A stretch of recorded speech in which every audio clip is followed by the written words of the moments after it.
আজ শনিবার 10 মে 2025 তারিখে উপদেষ্টা পরিষদের এক বিশেষ সভা অনুষ্ঠিত হয়।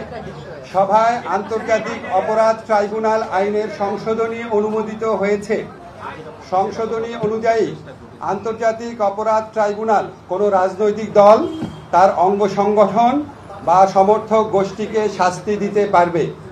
উপদেষ্টা পরিষদের বৈঠকে আন্তর্জাতিক অপরাধ ট্রাইব্যুনালে বাংলাদেশের আওয়ামী লীগ ও তার নেতাদের বিচার কার্য সম্পন্ন না হওয়া পর্যন্ত দেশের নিরাপত্তা ও সার্বভৌমত্ব রক্ষা, জুলাই আন্দোলনের নেতাকর্মীদের নিরাপত্তা এবং আন্তর্জাতিক অপরাধ ট্রাইব্যুনালের বাদী ও সাক্ষীদের সুরক্ষার জন্য সন্ত্রাস বিরোধী আইনের অধীনে সাইবার স্পেস সহ আওয়ামী লীগের যাবতীয় কার্যক্রম নিষিদ্ধ করার সিদ্ধান্ত গ্রহণ করা হয়েছে। এ বিষয়ে প্রয়োজনীয় পরিপত্র পরবর্তী কর্মদিবসে জারি করা হবে।